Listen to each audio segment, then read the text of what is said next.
اس لیے کہ زنا تو شرمگاہ انجام دیتی ہے، لیکن اس کی شروعات شرمگاہ سے نہیں ہوتی ہے، وہ خاتمہ ہے، وہ خاتمہ ہے۔ جس بات کو میں اس مثال سے سمجھاؤں گا کہ ایک انسان تھا، اس کو گرفتار کر لیا گیا چوری کے جرم میں۔ پرانی لوگ سناتے ہیں بادشاہوں کے زمانے کی ایک کہانی، مشہور کہانی، بچوں کو سیکھ نصیحت کے لیے سکھائی جاتی ہے۔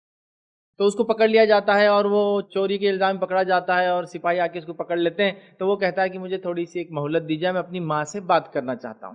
پھر وہ اس کی ماں کے پاس لے جاتے ہیں یا اس کی ماں کو لایا جاتا ہے۔ پھر وہ بولتا ہے میری ماں آپ قریب آؤ، میرے آپ کے کان میں مجھے کچھ کہنا ہے۔ آپ نے یہ کہانی دیکھی ہوں گی بار بار یا سنی ہوں گی۔ پھر وہ ماں کے کان کے پاس جاتا ہے اور اس کا کان کو بہت زور سے کاٹ لیتا ہے، اور وہ بیچاری چلاتی ہے کرتی ہے، اس کے سپاہی پکڑ کے کھینچتے وہ کرتے بولتے یہ کیا تم نے ماں کے ساتھ یہ کیا، ماں تو یہ اس کا آدر ہونا چاہیے، فلاں ہونا چاہیے، یہ ہونا چاہیے۔ پھر وہ بعد میں بولتا ہے کہ پہلی بار جب میں نے چھوٹی سی چوری کی تھی تو میری ماں نے مجھے برا نہیں کہا تھا، کچھ بھی نہیں کہا تھا، حالانکہ اس کو پتا تھا، اور اس کے کچھ نہیں کہنے سے ہی میں آج اتنا بڑا چور بنا۔ تو میں اکیلا اس چوری کا ذمہ دار نہیں ہوں، میری ماں اس کی اصل ذمہ دار ہے۔ تو سد باب چیز کیوں شروع ہوتی ہے؟ ٹھیک ہے، آپ نے تو دیکھا کہ ایک آدمی نے سڑک پر آ کر کسی کو مارا، یہ تو ٹھیک ہو گیا، یہ جس کو کہیں گے آخری مرحلہ تھا جو آپ نے دیکھا۔ شروعات کہاں سے ہوئی؟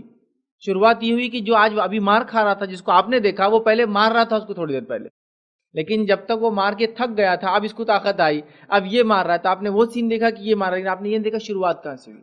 ایک آدمی چڑھ گیا اور دوسرے پہ حملہ کر دیا، لیکن آپ نے یہ نہیں دیکھا اس نے حملہ کیوں کیا۔ پتا چلا دوسرا آدمی چڑھا رہا تھا اس کو کنٹینیوسلی، وہ چڑ چڑ کے پریشان ہو کے فرسٹریٹ ہو کے ڈپریس ہو کے اب اس نے اپنے فرسٹریشن کو غصے کی شکل میں اور دوسرے پر اٹیک کی شکل میں نکالا۔ تو یہ بھی دیکھنا ضروری ہے کہ کیوں یہ چیز ہو رہی ہے، سد باب مطلب اس کی وجہ کیا ہے، ریزن کیا ہے۔ تو ہم بول رہے پورنوگرافی عام ہو چکی ہے، اس کو روکنا چاہیے، کیسے؟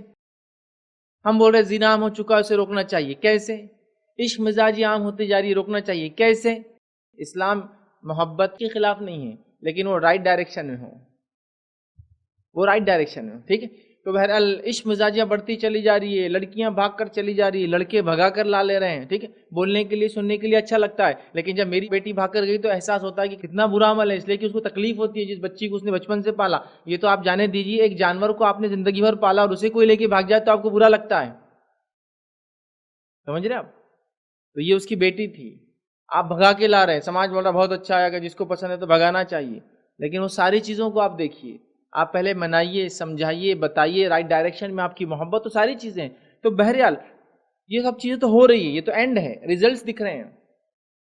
شروعات کہاں سے ہوئی؟ کسی نے کسی سے زنا کیا، زنا سمجھتے ہیں نا، زنا مطلب وہ عمل، مطلب illegal sex, sex out of wedlock, ٹھیک ہے؟ تو یہ چیز ہو رہی ہے، ٹھیک ہے، لیکن وجہ کیا ہے، ریزن کیا ہے، کاز کیا ہے؟ جب تک ہم کیور پتہ نہیں کر سکتے، شفا جب تک پتہ نہیں چلیں گی، جب تک کہ بیماری کی وجہ پتہ نہ چلے۔ تو یہ تمام بیماریوں کی ایک زبردست وجہ ہے، اور وہ وجہ شروع ہوتی ہے جس کو ہم معمولی سمجھتے نظروں سے، نظروں کے بعد وہ الٹیمیٹ ہے۔